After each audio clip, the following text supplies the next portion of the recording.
Hi, it's Diggin Time.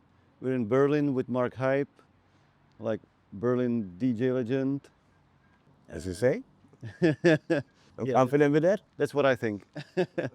So, like I said, we're in Berlin, which is like a legendary place, in terms of graffiti.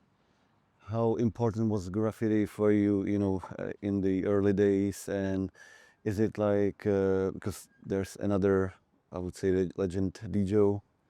This, is it like how you two become friends, in I graffiti? mean, it's starting somewhere, right? So for me, the actual starting point was more like I used to see Wild Style on second German television in '83, and in a Wild Style movie, it made something with me, right? So, but still, I was 10 at this point, so I needed to grow up still. But then the first start was with actually graffiti, of course. I started tagging, I started spraying on the Berlin Wall. I never made it to trains. I already switched to DJing then with 15. Okay. But yeah, but because of this impact, like the hip hop scene, you have early adapters and really early adapters, the ones before us, of course. And they teach us even things like how to do some things, like producing a record and stuff like that. But yeah, of course, because of the scene, the real people you met them. That's I know DJ since '89. He's a very good friend of mine. So, for example, yeah, of course, I always was down with the graffiti writers. Um, we did also like this. What was it called? Hip hop house, which was like a youth center for hip hop, and there were people like they put people out of the scene there to work there, government funded. Actually, I was Bize's hero, rest in peace, my brother, and Poet 62, and Kurt Savage was for the MCs, I was for the DJs. So that's also even more. I was also kind of not too early, but around this time was mid '90s. I was also a lot around with Adrian from Back Jams, and so I basically know every old schooler from Berlin, like as long time colleagues or friends. Cool.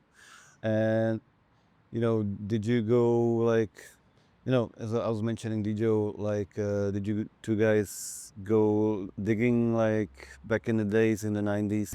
Yeah, it started kind of like with him then because he became DJing later.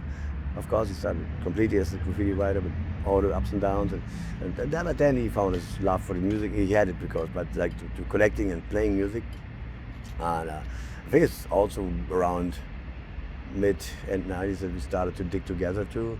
Not crazy on a regular, but every now and then, and we played a lot together. And he's always on my birthday ball. For example, just since 30 years, we're doing this legendary birthday ball, and he's always on the list. He's always playing there, for example. That's the things we do definitely on a regular. Yeah. And did you go to like flea markets or record stores, or how was it? It's Like, tough nowadays. You can find if you have enough nerve, enough time to dig through this. And there's people like yesterday the conversation about Daryl Wax Buzzard. So he's one of those guys who's creeping down the basement until he finds this one record for $5 kind of thing. He's crazy. So there's those people. I'm more like on point. I know what I want to have, and that yeah. I used to do more back in the days. I got a lot of records sent nowadays too. I have a lot of records. I try to do everything out of it what I have. But still, I'm looking. But I'm not looking like that crazy like I used to.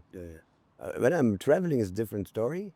But over here, it's like, and then it's also with it doesn't matter. It's a record store or flea market. It's like everybody looking on Discogs. It's a medium price. You don't have any bargains anymore. Basically, that's the other part of the story. but back in the days, it was a different story, right? Because you recorded like those mixtapes, and correct me if I pronounce it wrong. It's Funkvergnügen. Funkvergnügen, yes. Yeah. That was like an idea I had with my big bro Kathmandu from Munich. He's one of the first generation of hip hop in Germany. Yeah. He founded the Juice magazine, for example, too. That was one of his biggest points. And he came with this idea with Veronika Fischer, Fahr mit dem Zug. and then Hildegard Cave and stuff like that. And there must be more. Let's do a mix out of it. There's fucking so cover versions and all that from Germany. And that was the basic idea, and that became Funkvergnügen as a mix. We do the 2 parts, and a few other mixes for other people, like now for you. But yeah, we actually can say that we, as a DJs, put it out as a mix, as a presentation of those different types of, because there's different types. There's cover versions, there's original artists who really went more into the funk soul in those early days in the 70s. We were the first to put it together, yeah. And then came the whole bunch of people. Now there's a lot of people doing it, crazy different approaches. There's, for example, Arok and DJ Scientist did this. I think it's Holy Shit was from Format and Mr. Finger, I think. What was the name from theirs? But they did the Funkvergnügen with just Christian songs, church songs. It's crazy. They did Die Hard Diggers. I didn't know any songs. Just what they put on it was crazy. It was the same approach, but they put an extra twist and make it more complicated, more crazier because with the church and Christian songs. That was crazy. But did these Funkvergnügen. Sorry. It's a German. Actually, it's like a term from VW, or V advertisement. They called it Fahrvergnügen, like driving in German. Okay. And we did funk enjoyment out of it. It's a 70s advertisement slogan from VW, Volkswagen. Yeah. That we just twisted it for fun. And it feels like it became kind of like blueprint of German, like rare grooves and stuff like that. I mean, they were out there all the time, but nobody put them together to present them as a DJ mix. And we did it also like actually it was not only this idea, the other idea was of course Brain Freeze and all that from DJ Shadow and Cut Chemist. Yeah. We're having like this vinyl original rare grooves in a hip hop way mixed. So that was the point. We just did it with German funk, and so that was also another idea we had to do it. Well, that's why we did it. Let's say like this. And how did you get, because since you were first to record something like that, how did you know that there was some Niagara, some? We had to ask people around. Yeah. Too.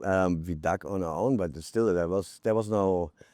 I think even Discogs wasn't out there at this point, but definitely there was not much online resources for it, of course, because nobody did it before with the German stuff. But we had, of course, other digging friends. We asked Florian Keller from Munich, cat producer from Munich, and he learned a lot from Florian Keller when it comes to funk and soul, collecting 45s and all that. So he gave us a lot of stuff for the first funk, and even the second is some, I think. We had, and Florian Keller was also like a mentor for Poets of Rhythm. And they were digging too. We got exclusive material from the poets for that, for example, too. At this time now, I think it's almost everything released what they gave us, but back then it wasn't. So that were our sources basically. And you record like a lot of thematic, like vinyl sets to this day, because lately I saw some like James Brown mix you did. Yeah, that was because Expo from Motor Mondays asked me, and that was during. I reused this mix, but it was because, okay, I did this mix, it was quite late already, and Expo from LA called me. We were missing out one guy for our anniversary of Motor Mondays LA. It's James Brown tribute. I don't know, you can do this, can you do this for me? So I did it, late night till 5 in the morning. It's crazy, it's a late night recording. It just looks, at home with lights, it looks always the same, right? But it's, yeah. And I just reused for Christopher 45 day birthday. He got birthday on Christmas Eve, and it's James Brown's birthday. So I said, okay, just use this again. It's pandemic time long ago, so we just used it again. Great. Yeah, I mean, James Brown to me, like, there are a lot of James Brown sets around, but this one was one of the best I've heard. All right. I mean, Crazy.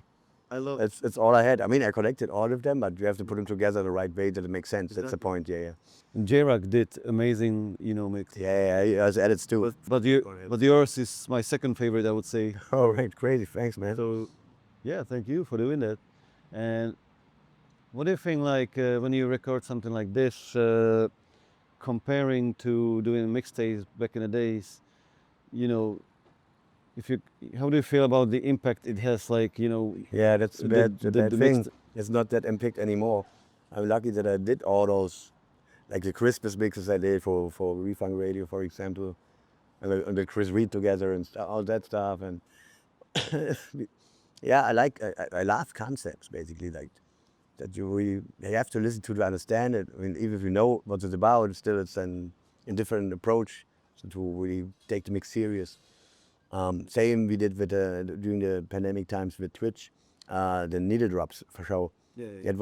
This was the craziest concept I ever had basically for doing short DJ mixes, 7:45s to a crazy topic, and telling a story with a save of 7 records. Just you can double, but you know, and even some extras like word cuts, whatever in. But we have to tell a story, and it was like cook a 7-course dinner, for example, stuff like that we did.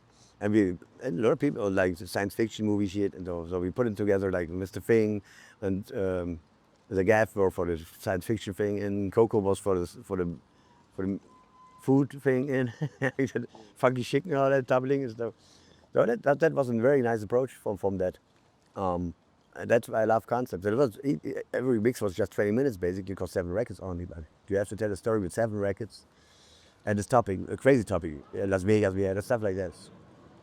It started raining quite a lot, so I'm thinking so we have to switch positions. So we'll get back to. Marc Hype is one of the key members of Dusty Donuts record label and DJ collective, as well as DJ Robert Smith, who's playing with Marc very soon at the legendary Hip Hop Camp Festival in Czech Republic. And if you're into 45s, check out their Bandcamp. There are great DJ edits and releases to dig into. But now let's go back to the interview with Marc. So where were we? Concepts. The approach, how the impact of mixes nowadays to way back. It's different. That's why I did the concepts. I'm lucky that I did them early enough so that they still had the impact when they were out. You can do this nowadays too. It's still super cool, but people, I don't know, it's too much with streaming and all that. People don't get it anymore. Not that how it used to be. Yeah. There were people who built their whole career making mixtapes. Analog, original tapes, or even like on Mixcloud. There's a few guys who have hundreds of mixes on Mixcloud and made quite a career out of it because of their selection and constant releasing and the legacy that came out of that. Yeah. For some it still works a bit, but overall it's quite different to make something really, yeah. I mean, we do it anyway still for the art. That's the point. Yeah, but maybe your main thing is more like Dusty Donuts and stuff like that? Yeah, I mean, or it's basically releasing the records and presenting them live, of course. Yeah. Of course, mixes too, but people don't care that it's played from a 45 or not. To be honest, I mean, if you do, then most people that just want to listen to good music, of course. Yeah. Dusty Donuts started like 2014 or something like that? 2014, yes. You've turned like big time into 45s back then, right? Yeah. How? 2012 I switched. But it wasn't very common, right? Like it was. Not at this point. There were a few people who did something. Actually, Dusty Donuts used to be like a party concept. They wanted to do the same in Berlin, like Mobile Mondays in New York, or the 45 sessions in Oakland. Those were the two that were like the blueprint for Dusty Donuts as a party. And then it came up when I met Naughty and Max, we should do our own releases, our own houses again, and doing our own releases without anybody asking, just doing it on our own. And we should do DJ edits and I also in 2012 with Jim Sharp through SoundCloud. He contacted me and he booked me to London. I booked in Berlin and became a friendship. And then I told the LMX I have this dude with this crazy edit concept that he's doing in London, and then we put it together. That's how Dusty Donuts came up. I think we have another commercial break now. Yeah, absolutely. This is getting wild. If you're enjoying Diggin Time, there's much more to explore beyond the interviews. We got digging travelogues, all kinds of vinyl sessions, stories behind iconic records, and much more. You can also support us on Patreon and get access to exclusive bonuses, with more coming soon, including sample packs for producers, free shipping from our Discogs shop, and more. You can just find it all at diggintime.com. So anyway, now I really don't know where were we. No, it's crazy. But I know we were talking Yeah. Dusty Donuts. Yeah, right. How it came together. And I forgot the fourth one. The fourth core member of Dusty Donuts is Ronix. And he's what I taught you before, the generation before me who teach us to produce records and stuff. And I put him into Dusty Donuts too from the very beginning. Like those before formed the core team, the start of Dusty Donuts. And later came Dusty Donuts DJ squad with DJ Suspect and Gotze Shavara, Noel Roddenstino, DJ Robert Smith, of course. We had Major Triple in. So we are quite a small but good breaking family. Yeah. But let's get back to the 2014 and, probably even a little before Dusty Donuts. Because what really, what I was curious about, that like you started with 45s at the time when most DJs Yeah. were playing Serato and stuff. The point actually was, this is a quite regular question, which is but a really good one, because still you have to tell it again and again why. The problem was, oops, I took over Serato quite late, I think 2006, because I was basically the last one who came with records into the club, and even with traveling, it was a challenge. It was always a challenge, but you could, especially international, abroad, is different. Costly too and everything, and risky if it get lost, for example. Other few times were not lost, but hang at the customs, you couldn't play and stuff like that. The record bag when you traveled somewhere, even inside Europe, it's like, it's also one thing, but at 45 it's better to just have this one bag that you have on board, right? But that wasn't the point. The point was, when Serato started, and everybody was like, wow, now we have the whole record shelf with us, and every record is double. You can go crazy now. Without like sorting just digital, but not like pre-packing 100 record boards always, or stuff like that. But somehow it ended up that everybody played the same 30 songs till today. It's quite weird, especially if you have to move a floor. So if you're going to a 90s hip hop party nowadays, back to the roots, whatever, back to the time party thing, the number of the songs itself are getting less and less. Actually, it's like 30 songs, 40 songs, not more than you can. Lot of the 90s hip hop stuff you can't play on a 90s hip hop party anymore, because people don't know them anymore, especially if they're younger. It's kind of weird. Yeah. And I felt, even when I did this whole Serato, which I still do for corporate events, or of course if you do live for an MC, all that, of course, I'm not a totally wild Nazi guy, but I felt, because of this amount of songs you had, actually never really took too much care to sorting it into perfect sets. There's people who do, but most are not. Most of genre folders and stuff, or like for specific parties. And I still felt my DJing went better. Not better, but better. So it wasn't finding myself anymore, but how I spun. It was, of course, also the switch of genre times, switching all that, but and then when I saw the 45 game started, I found it a very nice thing. First of all, I was totally fascinated that you had all those 80s and a few 90s. At this time, there were almost just very few edit labels out there. Like we have today, so many, but back then there were reissue labels a lot, but very few who did actually edits. There were quite a amount, but not really what we have today.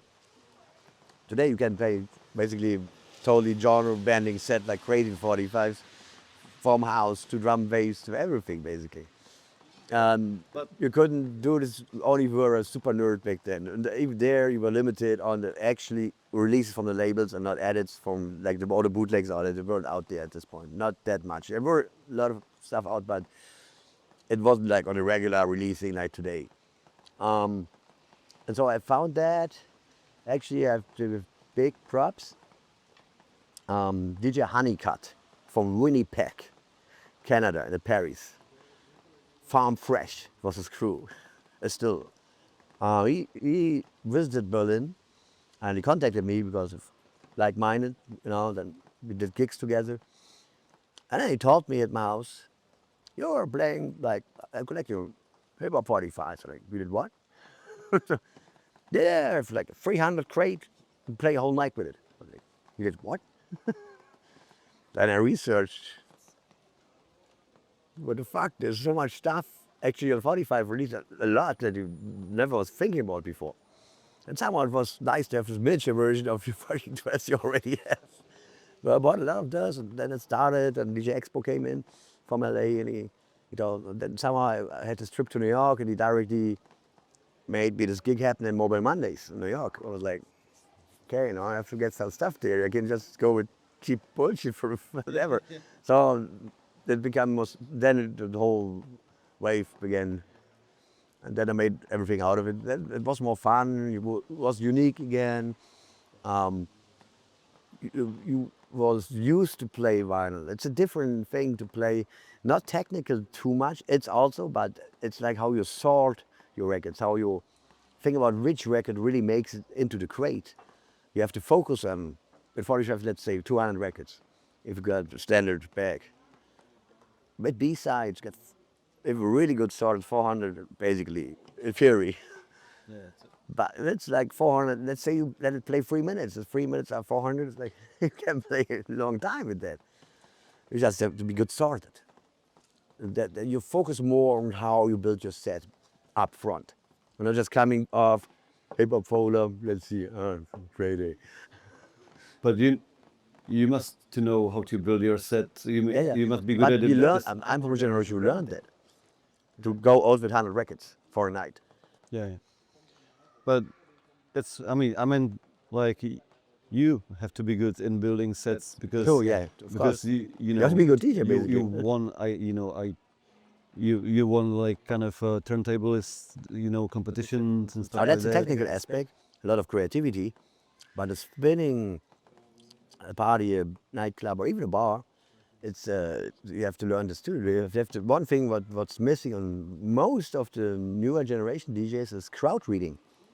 They setting the standards on basically what's working as hits, but there's no goofballs, no unknown. Or, it's not everybody like this. It's never everything's just black white, but you see it. And then the crowd wants it too. Back in the days, it was the crowd loved it if you played just a crazy good tune. You had to play the hits, but you can mix it up very well. And it's called record breaking. Putting a record nobody knows and play it more often, and then they know it. But if you never play it, they don't know, they don't get it, have this memory effect, all that. It's easier with big hits, but that's what I said. No, it's 30 hits on the 90s, 40 hits. Everybody knows them, yes, works, but it's get boring. How many times you want to listen to the same songs over and over again? Yeah, and I don't want to get back all the time to those German rare grooves, but I'm kind of curious how, like, were you confident playing that kind of stuff on parties back then? We couldn't really play the parties, to be honest. We did a few parties. We did even a tour, a German tour with that. Okay. For the second part, Funkvergnügen 2. But it was a time where you could do it partly for like 1 hour showcase, kind of, or 2 hour max. It's possible with the right crowd. It was also booked straight up for German fun. Rare, but it happened. Even for corporates and stuff. Yeah. But mainly the problem is you have to see Germans were unconfident for many decades with their own language and music. That happened because after we lost the World War II, the Allies took over. it wasn't forbidden, but it was like, okay, they were the rescuers. There's American music on the radio all day, American pop hits, rock hits, all that stuff. So basically, all the people grew up with the big American hits, and just a few German hits. That before it was all German music, so they had to relearn that you can make good music in German language too. That was also why German rap became big then. That broke the barrier thing. Yeah, yeah. Again, it was just because of the circumstances, right? Yeah. Yeah, and that's the part with this. It's from the 70s mostly, some 60s, some 80s, but mostly 70s funk soul covers and own compositions. The lyrics, from today's point of view, are very funny. It's almost like a comedian thing sometimes. I mean, a lot of comedians did stuff like this too. That comes on top, but also like it's called in German unfreiwillig komisch, which like means not how can I translate that?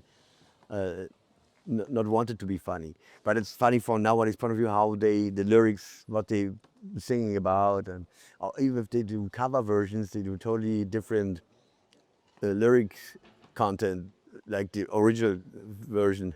So it's kind of weird. Like for example, there's this version from Son of the Preacher Man, with really heavy meters like break and all that, and it's but the lyrics are the Sohn vom Bauarbeiter, I think it is, the son of the construction worker, and not the son of a preacher, the son of a construction man. So totally different lyrical content on a cover version. That's it's comedy basically. Then that makes it for Germans who listen to it very funny. That's why it got a lot of fans also. And was it like common to, before '89, was it common to find some East German stuff in West Berlin or something? Because I really can't say, because at this point I was just rap. yeah. The sampling came later with the first production style, let's say 91 or something. But yeah, but then it was already open. But actually, but didn't have at this time when we were young not much money for digging. So what I did, I think a lot of people did too. We had libraries. Libraries had records. Had a big jazz section. Funk soul not much, but jazz was huge. So my first albums, productions, everything were based on those library records. They rented 20 records, and one library was directly side of my house where I lived. I went there once a week, dug through 20 records, sampled, listened through, sampled, brought it back, had the samples, not the records, but the records were basically by my house. I just could take it every time. There weren't many people who put these records out there basically. Or if not 20 at once. Most people 1-2 albums for listening. And so that was a really good source at this time. Otherwise, I had just maybe, I don't know, 40 records, 50 records to sample from. At this time, we were young. We had no money, especially in Berlin. Nobody never had any money. Yeah. Yeah, I mean, we can talk records for hours, but maybe it would be best to just show some of the great German music, Let's do it. to play the set. And at this time, I mean, thank you very much for doing this. And it's going to be another video, as I said, which is going to be Marc's set of German funk Super song. dope. Yeah. Yeah. So let's check it All 45s. in 2 weeks or something after this video. So that means subscribe and just enjoy. Thank you for watching. Peace, y'all.